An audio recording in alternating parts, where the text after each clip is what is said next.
Bhogapuram airport విషయంలో అధికార విపక్షాల మధ్య డైలాగ్ వార్ నడుస్తోంది. జగన్ హయాంలోనే ఎయిర్పోర్టుకు అన్ని అనుమతులు వచ్చాయని మాజీ మంత్రి ధర్మాన చెప్పారు. అయితే 2018 నాటికే అనుమతులు ఉన్నాయని, వాటిని జగన్ ప్రభుత్వం పక్కన పెట్టడంతోనే ఇప్పుడు తాము వచ్చాక పూర్తి చేశామని సత్యకుమార్ కౌంటర్ ఇచ్చారు.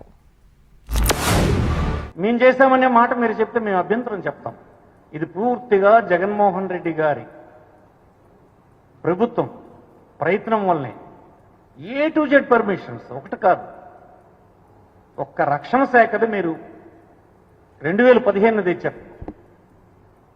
15 నుంచి 19 వరకు ఏ ఫార్మాలిటీ అవ్వలేదనంటే మీరేం చేయలేదు. 23 వరకు ఫైనాన్షియల్ క్లోజర్ అవ్వలేదనంటే ఎన్ని పనులు ఉండిపోయినందువల్ల 23కి ఫైనాన్షియల్ క్లోజర్ అయ్యింది. ఆ తర్వాత కావాల్సినటువంటి అన్ని పర్మిషన్స్ ని జగన్మోహన్ రెడ్డి గారే తెచ్చారు. ముఖ్యమంత్రి గారి స్టేట్మెంట్లు, కేంద్ర మంత్రి స్టేట్మెంట్లు చూస్తుంటే మాట్లాడితే ఇన్స్పెక్ట్ చేయడం, ప్రైవేట్ ఎయిర్పోర్ట్ మీరు ఇన్స్పెక్ట్ చేయడం ఏంటండి? భోగాపురం ఎయిర్పోర్ట్ 2018లో నిర్ణయమే, భూసేకరణ కూడా జరిగింది.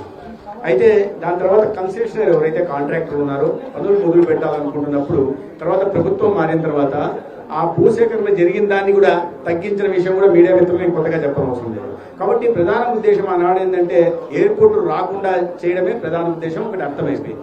అది కాకుండా ప్రతిపక్షాల నుంచి ఆనాడు ప్రతిపక్షాలు అంటే బీజేపీ, తెలుగుదేశం, బీజేపీ, జనసేన నుంచి విమర్శలు వచ్చిన నేపథ్యంలో ఇక్కడే ఎయిర్పోర్ట్ వస్తుంది, ఇక్కడ ఎర్ర బస్సు కూడా రాదు అని చెప్పి అవహేళన కూడా మాట్లాడిన మంత్రులు కూడా మనం చూసాం. ఇవాళ అవన్నీ బయటకు మీకు భూసేకరణ చేయకుండా అనుమతులు మేము తెచ్చామంటే ఎలా సాధ్యమవుతుంది? వాళ్ళు చెప్పి ప్రతిదానికి క్రెడిట్ చోరీ, ఇప్పుడు అది పెద్ద ఫ్యాషన్ అయిపోయింది.